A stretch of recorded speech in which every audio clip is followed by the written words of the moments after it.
nagkakaroon ng girian po. Dahil nga halimbawa, bigla-bigla silang magpapasok ng bagay na wala naman sa usapan. Kasi tandaan mo na, this is just serving of warrant. Pinapakita ko, kunwari ganyan-ganyan. Ito, halimbawa niyan, yung pinapakita ngayon sa screen natin, kita nyo naman, sinipa ko ng kapulisan.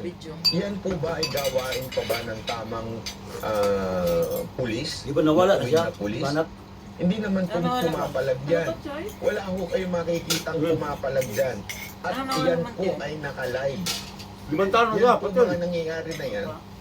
Yan po ay kuha habang nagla-live po. Ang isa na nga ho dyan, yung mga banateros, di ba, na mga vloggers, nagla-live sila. Nakita nyo yan. Matadawat siya, Grip. Ba't yan siya? Karang gawas po buko. Ginagawa nila, kinukuha lang nila yung mga dinatakip. Kay OJC, si Boss Dada nga pwede niyang gawin yan. Siya ho ay isang dating Philippine team na wrestler. Pwede niyang babasagin ang mga mukha niya mga yan. Ingat, nakita natin sa video niya.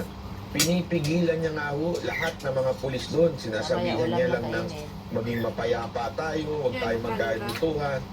Ganun po hindi pa ho yan dada. Pero ho yun. Ano ibig sabihin? Talagang mapayapa ito mga to. Pinalalabas lang nila to justify na nagdadala sila ng maraming pulis is pinalalabas lang nila violente daw itong mga taga kay OJC. Nakita niyo yun, inispray Ayun inispray No, kitang-kita. Which is mismo sila Boss Dada, sila Master Jude at sila Coach Oli, yan din na naranasan nila. Pati nga executive secretary natin dyan na si Ma'am Nori po, di ba? Ayan talagang tingnan nyo kung paano isprayan yan. Di ba? Talagang bastos Ganyan ang mga, sige nga mga kapulisan. Naging violente po ba si Sister Nori dyan para gawin yan? Hindi Ang ginagawa lang niya, pinagbabawalan lang niya na mahiga kasi pumabastos yan That is a holy ground for them. Malinis na lugar yan. Huwag nyo namang babuyin. Yun na sinasabi ni Sister Nori. Pero anong ginawa niyo yung isang pulis? Diba? Tapos sasabihin nila, violente daw ang mga taga kay OJC. Sige nga yan ang leader leader yan ng kay OJC. Kung violente yung mga taga kay OJC, sana nag-retaliate yung mga taong nakapaligid kay Sister Nori. Hindi Hindi nag-retaliate. Pinagalitan lang na parang nanay.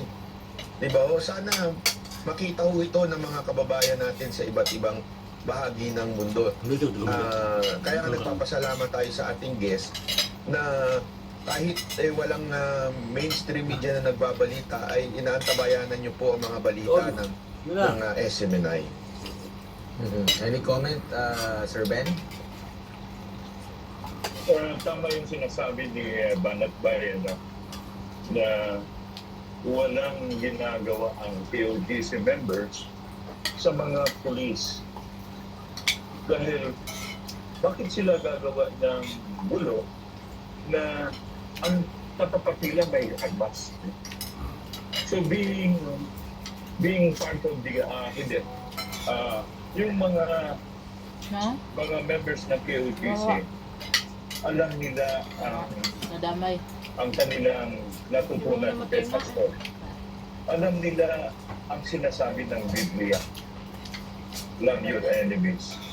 Kahit na sila po ay nako, hindi ko na lang ma-describe, nakikita naman ninyo ang nangyari sa kanila. Kahit pinarusahan na sila, pinahirapan na sila, hindi pa rin sila kumikibo, hindi pa rin sila lumalaban. Dahil nakamarka na po sa kanilang isip at puso ang mga natutunan nila kay Kristo. Yan, bilib lang talaga ko sa inyo sa KOTC. Pinakita ninyo ang totoong Kristiyano. Ang mga ibang mga Kristiyano ay mga hypocrites. So, walang ginagawa kundi nagpalamig lang sa kanilang mga palasyo. So, yan na lang siguro ang sasabihin ko ang nangyari sa Pilipinas, ang nangyari sa Davao City. ay isang palatandaan na mangyari din sa Pilipinas. At bakit sa Davao City ginagawa yan? Dahil nagiging ehemplo po ang Davao City sa peace and order. Napaganda po ang aming syudad sa the leadership of the Duterte. Kaya lang, ang ginagawa nila ngayon ay isang signal na gusto rin nilang mawala ang mga Duterte sa limelight. No? Dahil ang mga Duterte po ay malaking threat sa kanilang political ambition. So, sa amin dito, hindi rin namin, we cannot set aside the Duterte because they give us yung mga